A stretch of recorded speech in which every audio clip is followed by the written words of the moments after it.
Mamallan, the lion of the Pallav Empire. Time flows incessantly like waves. Each wave carries a story and crashes against our shore. Only a few stories remain in our memory, untouched by time. This is one such story. The 7th century, the Pallav kingdom, a crown jewel of South India. On the shore of the roaring Bay of Bengal, a great king who held the scepter and captured the hearts of his people. His name was Narasimhavarman I. But because he was intertwined with the arts, the people lovingly called him Mamallan. He was not just a king, he was a lion whose roar made his enemies tremble, just like the fury of the waves. In the north, the Chalukya emperor Pulakeshin II yearned to make the Pallav country his prey, to satisfy his hunger for victory. But Mamallan was not afraid. A heroic roar arose on the battlefield. That roar was not just a sound, it was the Valor of the Tamil soil. It was a battle ridge that destabilized a great empire. Pulakeshin's dream was shattered. His capital, Vatapi. One day, that city trembled with the heroic roar of the Pallav armies. From that day on, Mamallan inscribed his name in history with a cry of victory, Vatapi Kondan. But his valor did not end on the battlefield. The weapon he held sometimes turned into a chisel. At Mamallapuram, rocks came to life as art. The cave temples, monolithic chariots, and the shore temple that stands gazing at the waves of the Bay of Bengal. All of these are eternal testaments to his imagination and skill. Mamallan's political philosophy was very simple. The wealth of the state should become the wealth of the people. Good wars, patronage of the arts, commercial development, water bodies, seaports. These are not just achievements. They are indelible symbols of a great king's love for his people.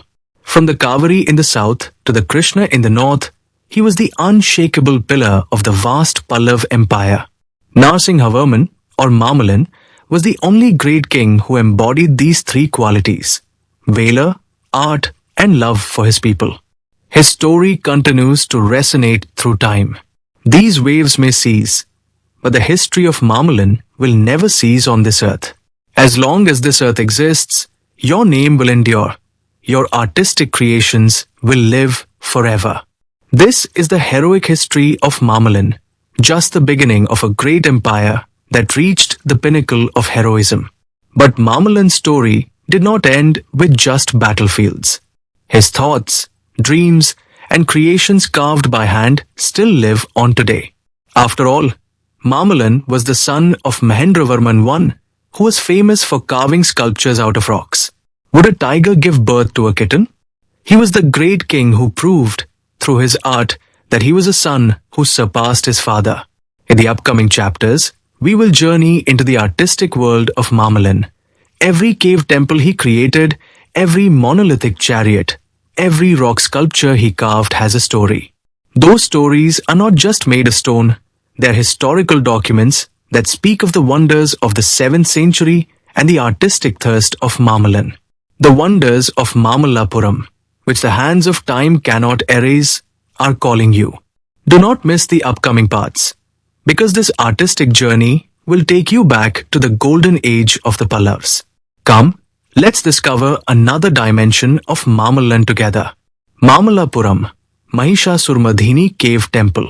The Mahishasuramardhini Cave Temple is located in Mahabalipuram or Mamallapuram, a famous tourist destination in Tamil Nadu.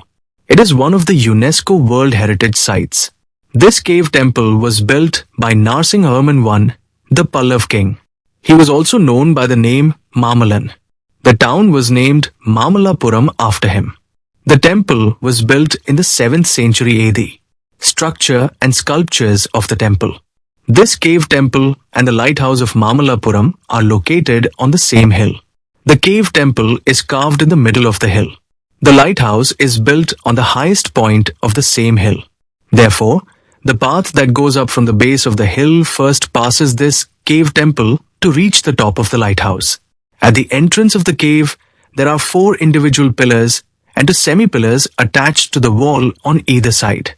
The base of these pillars is carved with lion figures, a symbol of Pallav sculpture. On the veranda of the entrance area, steps are provided on both sides to go inside.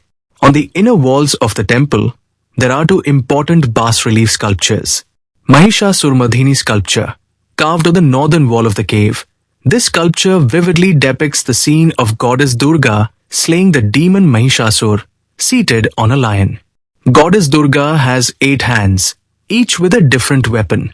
The valor and dynamism of the battlefield scene are expressed with great precision. Ananthasayana Vishnu sculpture. On the southern wall, opposite the sculpture of goddess Durga, there is a magnificent bas-relief of Vishnu reclining on the cosmic ocean of milk. He is lying on the serpent called Adishesha.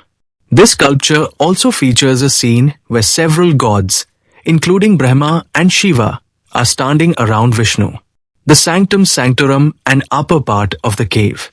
In the central part of the cave, there are 3 small rooms. The rear wall of the middle room contains a Somaskanda sculpture.